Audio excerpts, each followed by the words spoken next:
this is an iHeart podcast. Guaranteed human.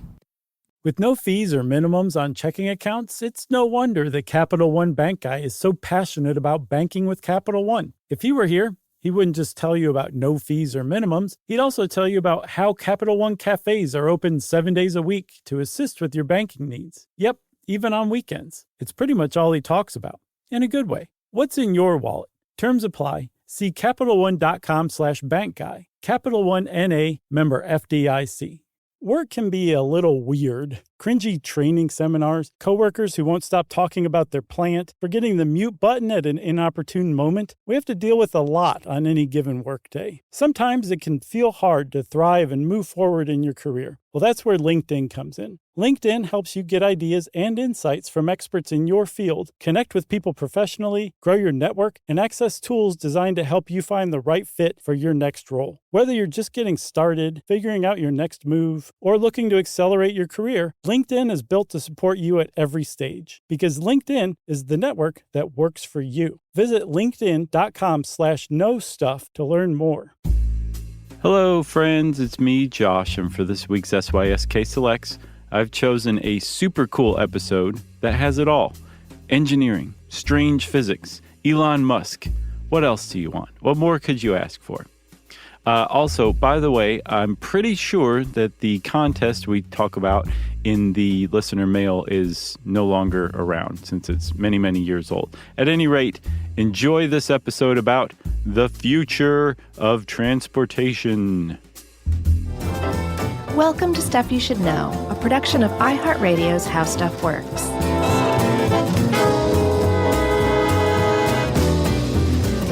Hey, and welcome to the podcast. I'm Josh Clark, and there's Charles W. Chuckers, Brian. Yeah, woo! And this is Stuff You Should Know. Dun, dun, dun, dun, dun. Oh, is that what you're going with? Sure. Yeah. I might bust right into C.C. Ryder, Elvis style. I would have gone with the Muppet show. Oh, yeah. It's time we put on makeup. Yeah. What was that? Somebody's giant stomach? That's what it sounded like. What was that? Yeah, that's weird. Did weird you guys hear sounds in that the out new there? room. Yeah. That was crazy. That couldn't have been Jerry's stomach. There's no way. No. All right. What's your intro? Enough stalling, huh? Chuck. Yes. Well, you remember our magnet podcast. Yeah.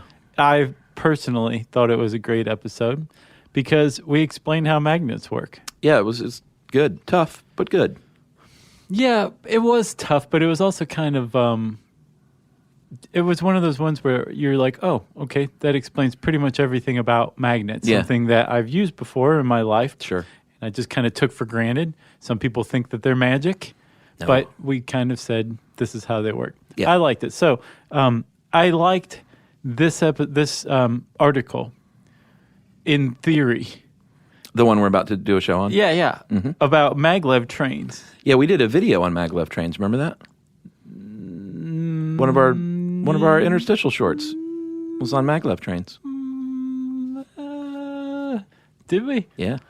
I remember doing the quantum levitation. Was that it? No, maglev. Are you sure? Yeah, because that's the only way I knew about any of this. Okay. Was the fact that we had talked about it before. Well, what did we talk about? Maglev, the basic principle in 1 minute behind magnetic levitation. Well, that's pretty much what we're going to do here. Yeah, except slightly longer. Yeah, so that was my intro. My non-intro. And we should say also, everyone, it is next to impossible to get up to the year information about what maglev trains are in operation, what are still planned, what's still going on. So it is possible we may get that part a little incorrect, but we're going to try our best to be as accurate as possible. Yeah, and the reason why is because magnetic levitation to power a train is so new. Well, it's actually not that new because they've been doing it for a while and fits and starts. It was proposed ever since Tesla started noticing what was going on in the late 19th century. But it's so new in this regard as far as super fast speed trains powered by magnets transporting lots of people over distances, maybe great distances. Yeah. That is so new. And there are a few different technologies that it is kind of hard to keep track on which one is in the forefront, Right. which ones are being funded, because this stuff is expensive. It is. And it's hard to get funding, especially here in the States. Yeah, and if you just type Maglev into Google or your favorite search engine, or DuckDuckGo if you're, kind of watching who's watching you. Oh, is that like a secret? It's like an engine? anonymous search engine. Oh, okay. You will find there's projects all over the United States, and all of them are like, we're shovel ready, we're ready to go, just give us some money. Yeah. And they're not getting any money because the construction costs are so enormous, because with maglev trains, you can't use existing railways. Yeah, it's all new. And I saw one quote, and again, who knows how recent this is, but 50 million euros per mile. I can believe that. Is what the German consortium is quoting. The thing is once you get it built, maintenance is not bad. Yeah, not bad at all. Because there's not a lot of wear and tear on it, as you'll see. No friction, baby. And if you do look into maglev, you will see that it is very much like the transportation technology of the future that's going on today, especially after looking into Elon Musk's tube Hyperloop thing. I haven't heard of that. So basically, Elon Musk, who is like our good friend. Yeah. He, super rich guy. Right. He basically just jotted down this idea on a cocktail napkin, and all of a sudden it's like the new thing. Yeah. But it's an enclosed tube system that just you put in a little car or whatever that seats 12 people or something comfortably, and you suck all the air out of it. Yeah, so vacuum tube. No resistance. Yeah. So you can go really fast. Basically, I think it goes about 700 miles an hour, a little under the speed of sound. So you can get from the West Coast to the East Coast or vice versa very, very fast. The thing is, the construction costs for this are just preposterous. But if it can come along or come down a little more, then it will give maglev a run for its money. But if maglev can start to really kind of get some traction and get some lines going, it will be the movement of the future for at least a decade or two. Yeah, I saw where they're proposing both in the future maglev trains that operate inside vacuum tubes. Okay. As fast as 2,000 miles an hour. That's crazy. Right now they're breaking records like 300 miles an hour plus. What's the fastest right now? So apparently, and this is kind of mind-boggling because maglev, as again, we realize everybody, we haven't explained what maglev is. We're just talking here.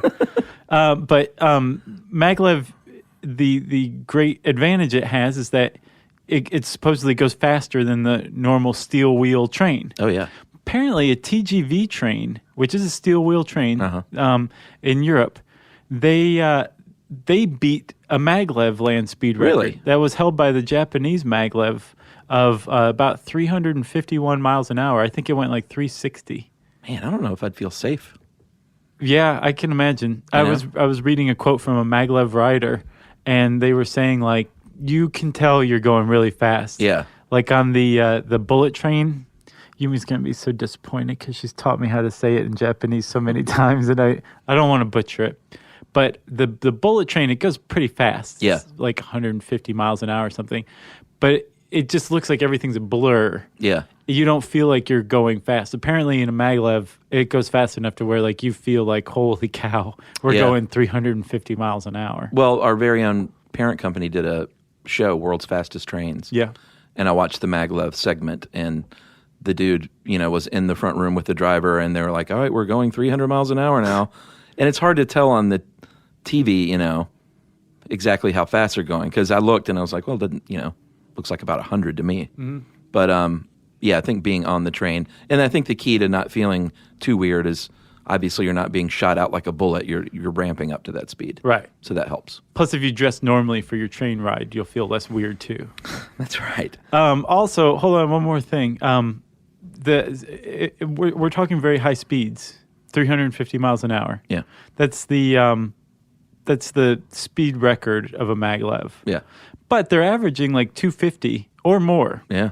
Which means if you get these things built, you're going to expand the range of where people can live and commute and go to work every day tremendously. Yeah. So there is a lot of value in creating these maglevs, right? Are we there yet? Well, before we do that, might as well do a message break now, huh? I think it's a good time. Okay. Stuff you should know. Hey everybody, we're here to talk to you about Wayfair, who believes that spaces should be functional, they should be comfortable, they should be well-designed, and they can be well-designed by you with their help. Your updated space should feel more comfortable, inviting, and practical for everyday use. And we're talking about outdoor seating. We're talking about grills. We're talking about major appliances. If you need storage solutions, Wayfair can help you out. Patio lighting, rugs, decor. It is your one-stop shop for home. Yeah, I mean, it's getting nice out, so it's time to think about living outdoors for the next few months. And Wayfair knows that outdoor furniture, it's heavy, it's intimidating to assemble. So Wayfair has stepped in and said, we're going to handle the hard part so you don't have to. That's right. You can shop Wayfair Verified, your shortcut to the good stuff. And that means their team of product specialists are going to vet everything by hand using a 10-point inspection, testing things like, quality materials, functionality, and features, and even how long it takes to build that piece of furniture. And the overall experience save time, reduce hassle, and improved convenience. Patio season is here, and these deals won't last. So head to wayfair.com right now to get your outdoor space ready for way less. That's WAYFAIR.com. Wayfair, every style, every home. Hey everybody, I want to talk to you a little bit about Tide Evo because it represents over 10 years of innovation and product development. Tide Evo is a first-of-its-kind technology where tens of thousands of minuscule fibers are spun together to form a 6 times powerful layer packed with scrubbers, brighteners, pre-treaters, and fresheners. And that's going to deliver a breakthrough clean that's so powerful, it feels like magic. Yeah, it is kind of like magic. Tide Evo is revolutionary. A 100% concentrated, waterless laundry tile that's made of compressed microfiber soap layers rather than liquid or powder. And it's not like pods or sheets because it uses 6 layers of detergent fibers to deliver superior cold water cleaning without plastic packaging of any kind. And it provides a mess-free, lightweight solution that dissolves lickety-split. So whenever you run into a laundry challenge, turn to Tide Evo. It's revolutionary, it's magic. Try new Tide Evo. Real laundry magic.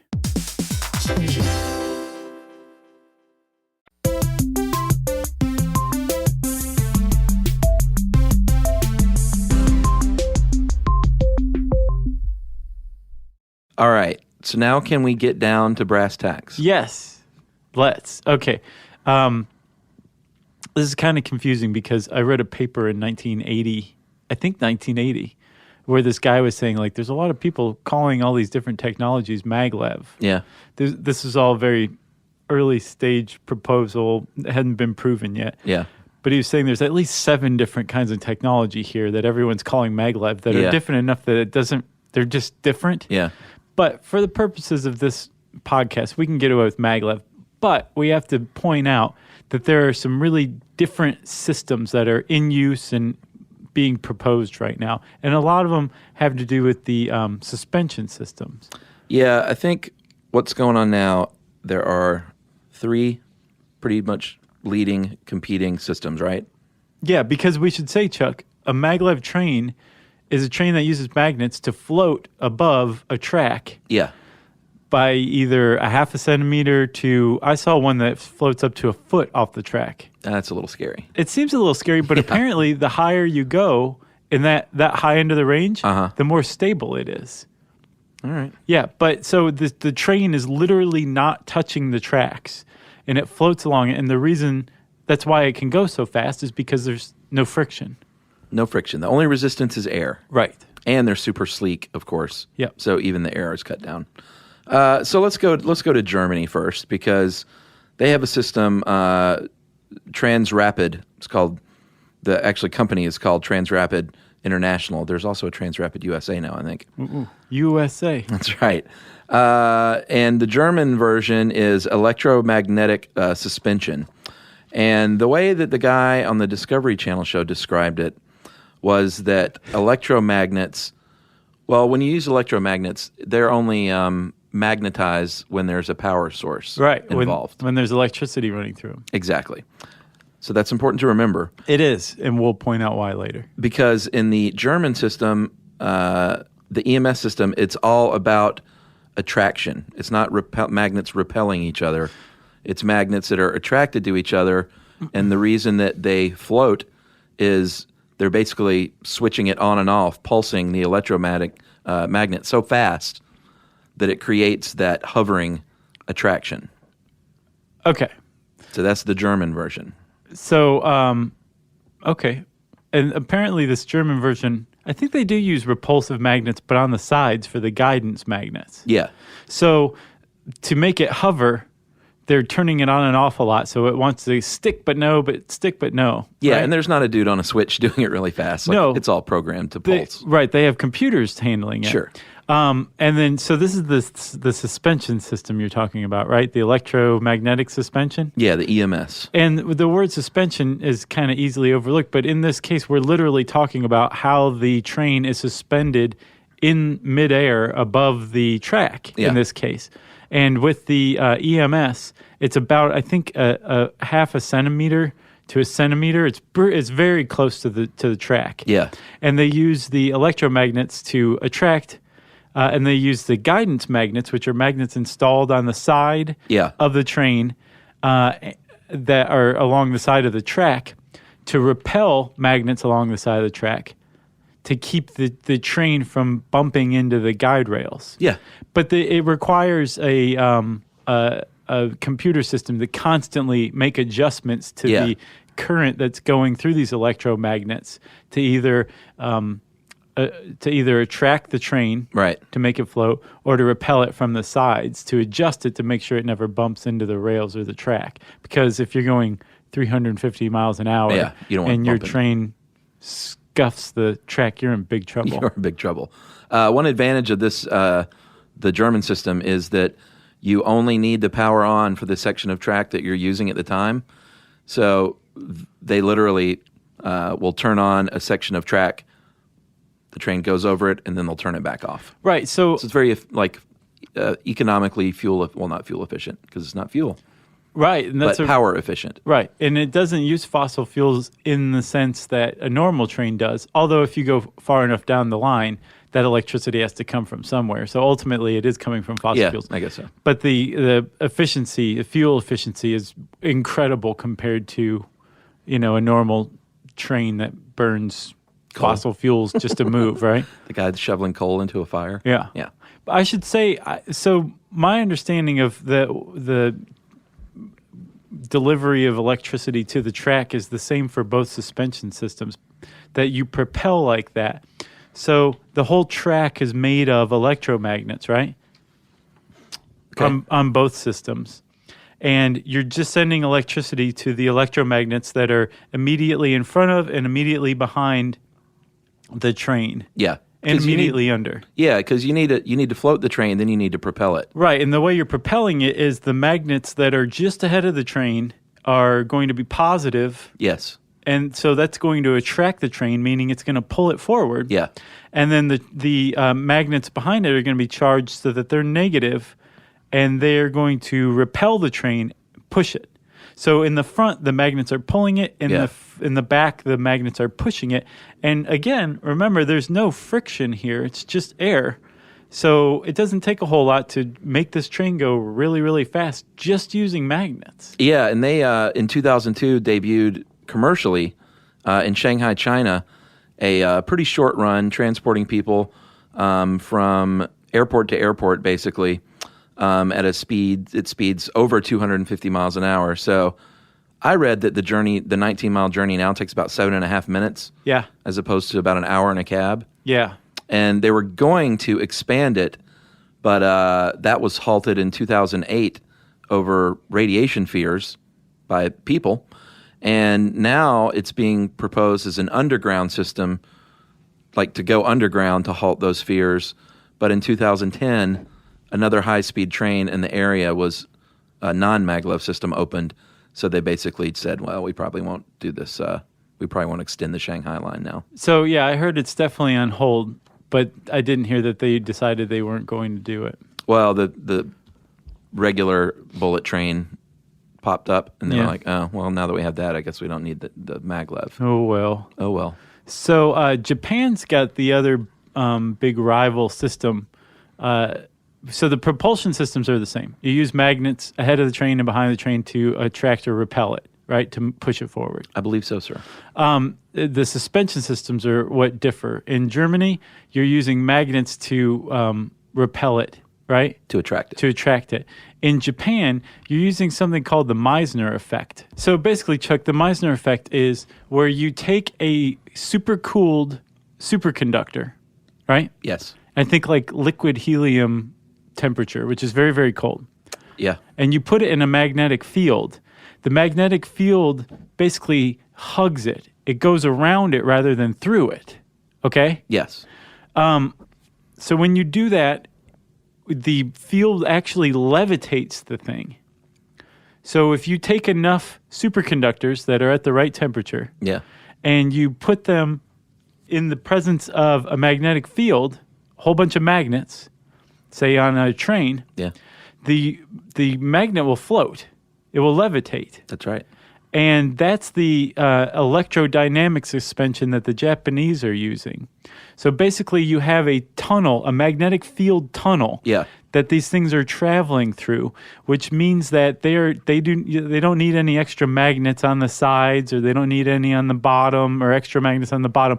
It's just going to stay put within this bent magnetic field that's warped to wrap around it. That's right. It's never going to drop, and it's totally stable, which is a big advantage from what I understand of the Japanese system over the German system. The stability doesn't require a bunch of computers to constantly adjust it, and it is just inherently more stable because it's not just being held up from the bottom and then a little on the sides.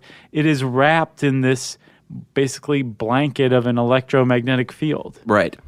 It can conduct power, electricity, even when the power is cut off. So that's a definite advantage.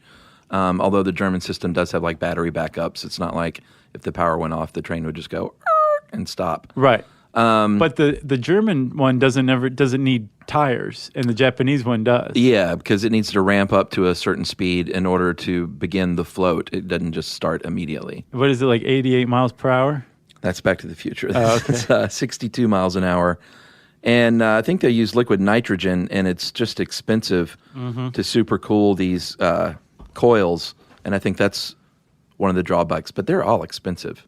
They are very expensive. None of this is, they haven't figured out a cheap way to do any of this. No, there's a proposed line in Japan. It's the one that set that land speed record for maglev trains. Right. It's the J.R. Tokei. That's the railway company. The J.R.R. Tolkien? Kind of close, but it's their line. It supposedly is already in operation. I read somewhere that it's moved like 1 million people already, but they have a proposed line that they want to open by 2027, and it's from Tokyo to Nagoya, and then they want to extend that from Tokyo to Osaka by 2045. And they're talking like it's like a $50 billion project, and I think that's just the first line. Yeah, that sounds about right. But the reason that it probably will happen is they're basing all of this on data showing that people are going to keep moving to Japan and Osaka, so they're going to have customers, and they're not relying on any government money. They have so much money, they're just going to fund it themselves. Is this privately funded? Yeah. Yeah. Another con, though, of the Japanese version is that if you have a pacemaker, you don't want to get on that train. Yeah. Because that magnetic field will wreak havoc, and you probably won't live. It will shut you down. It will shut you down. And then there's the induct track. And that is another type of EDS system, which is the Japanese system, except that they use room temperature magnets. And from what I could tell, this is as close to just the whole thing of two magnets, regular magnets opposing each other, and they're just going to use that, right? Yeah. Like it's as close to we get as you going out to the store and getting two magnets and putting their like poles against each other so that they repel. Yeah, there's actually something called the Halbach array, which is a way to just line up the magnets in certain directions so that their poles are facing north, south, east, or west. And when you put them together in a clump, basically the magnetic field below the magnets doubles. The magnetic field on the top of the magnet cancels one another out. Right. So you have your extra strong magnetic field that can produce this Meissner effect, basically, without this super cooled superconductor. Yeah, and these aren't even electromagnets, I don't think. Aren't they just magnets? I think they're permanent room temperature magnets. That's crazy. Yeah. There are 3 designs right now, the Induct Track 1, 2, and 3. 1 is high speed, 2 is slow speed, and 3 is heavy load, slow speed. Yeah. So I guess just freighting stuff back and forth. I guess so. You know, they did this in London at one point, but then shut it down like in the 80s. They had a maglev train? Yeah, just a very slow moving, like it might have been an airport type situation. Gotcha. And I looked up the one here in Atlanta, the new airport train. I thought it might have been maglev, but of course it's not. It's just wheels. Just stupid wheels. Although when they have will Atlanta have its day? Well, they have proposed one. Atlanta's one of the cities that's trying to get maglev going between Atlanta and Chattanooga. Yeah. And there's one proposed between D.C. and Baltimore. L.A. and Las Vegas. Yeah, L.A. and Vegas. And I think one from Pittsburgh to someplace, but I'm not sure exactly where. I saw that one too. I don't remember where. Go? It might have been D.C. to D.C., Pittsburgh. Philly. Yeah, well, hold on. We're getting ahead of ourselves, man. Well, no, these are just proposals. And they're having a hard time getting the funding they need for any of these to really take off. Right, because it's expensive. It is. Chuck, how about a message break, huh?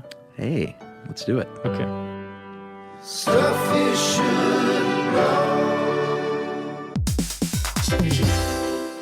Hey, everybody. I want to talk to you a little bit about Tide Evo because it represents over 10 years of innovation and product development. Tide Evo is a first-of-its-kind technology where tens of thousands of minuscule fibers are spun together to form a 6 times powerful layer packed with scrubbers, brighteners, pre-treaters, and fresheners. And that's going to deliver a breakthrough clean that's so powerful, it feels like magic. Yeah, it is kind of like magic. Tide Evo is revolutionary. A 100% concentrated, waterless laundry tile that's made of compressed microfiber soap layers rather than liquid or powder. And it's not like pods or sheets because it uses 6 layers of detergent fibers to deliver superior cold water cleaning without plastic packaging of any kind. And it provides a mess-free, lightweight solution that dissolves lickety-split. So whenever you run into a laundry challenge, turn to Tide Evo. It's revolutionary. It's magic. Try new Tide Evo. Real laundry magic.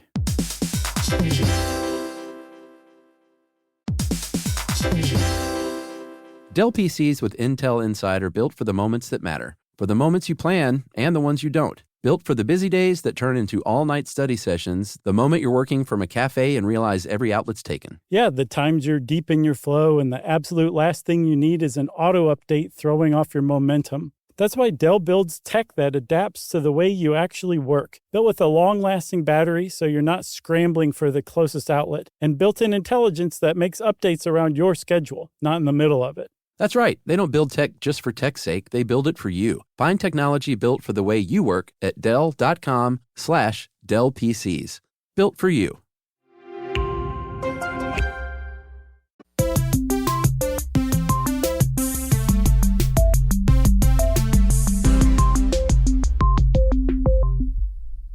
All right, so this whole idea of going 350 miles an hour through space, even without friction, is awesome. It is awesome. It can also be deadly. There've already been maglev accidents. Yeah, the one in Germany was a little distressing because in 2006 it crashed into a repair car that was accidentally left on the track. Like, and this was a test too, so yeah. It's like everything should have been extra. Cleared? Yeah. Like, why do you leave a car on the track? Period. I don't know. So people died in that one. The train was going at least 120 miles an hour when it struck the car. So it must have just been getting up to speed, I guess. Yeah. But yeah, 29 people died on that one.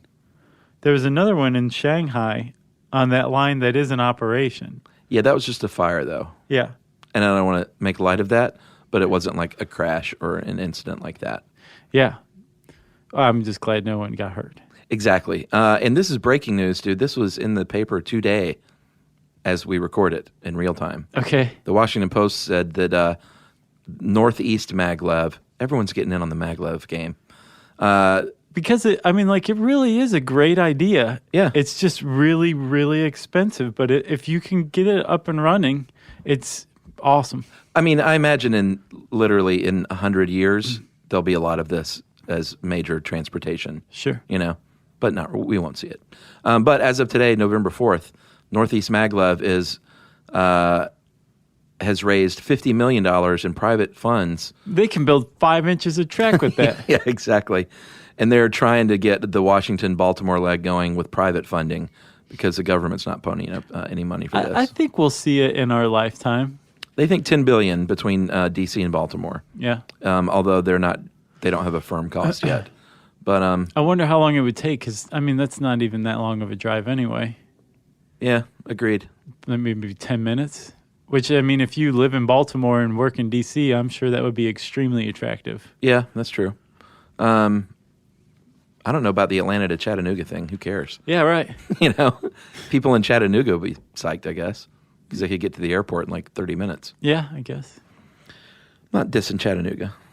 I'll go there and pan for gold. I saw this. It was some Discovery show, a video from a Discovery show too, and it had our good friend Michio Kaku. Oh yeah, and he was talking about a bullet train, that could get you from one side of the world to the other in an hour.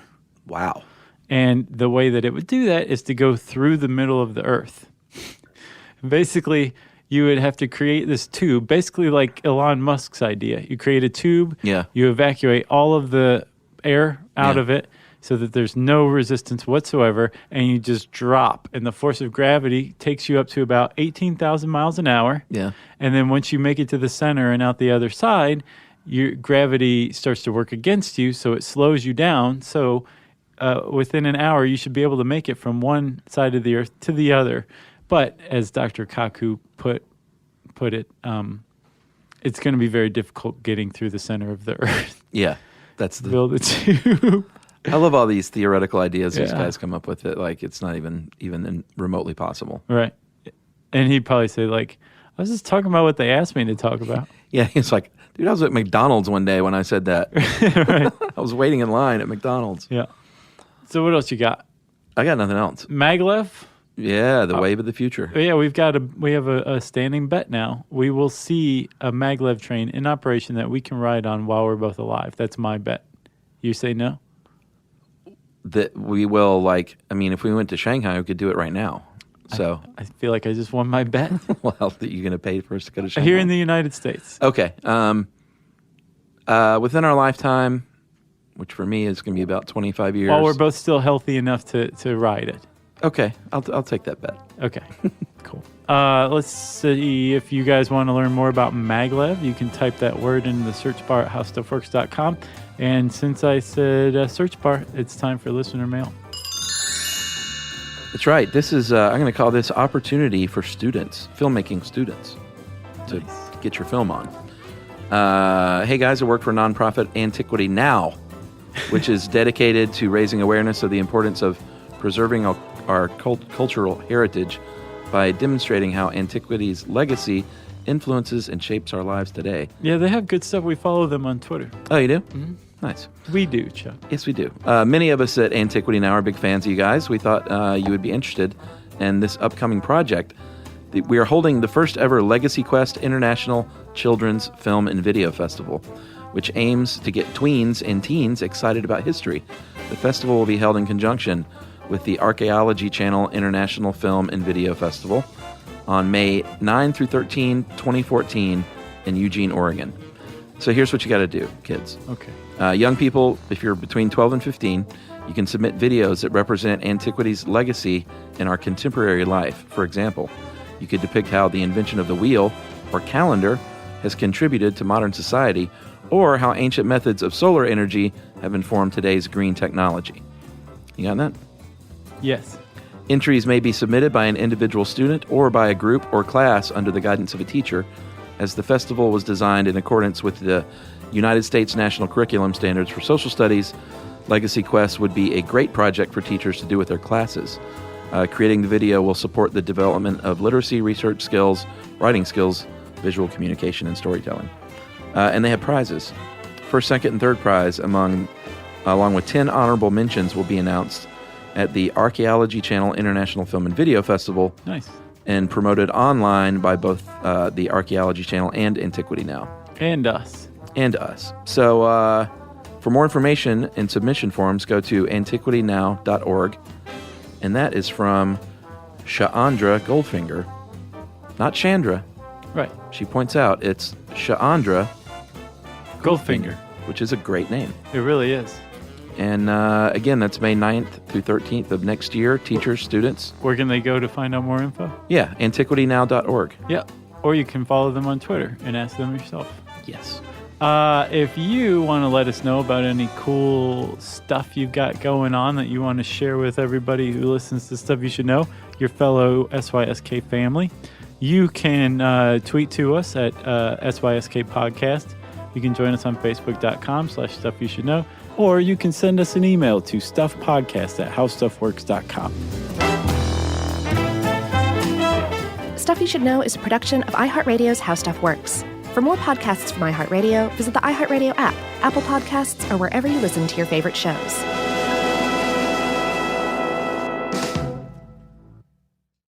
Being a small business owner isn't just a career, it's a calling. Chase for Business knows how much heart and effort go into building something of your own. Manage all your business finances, from banking to payments to credit cards, all in one place with our digital tools. Plus, access online resources designed to help your business thrive. Learn more at chase.com/business. Chase for Business. Make more of what's yours.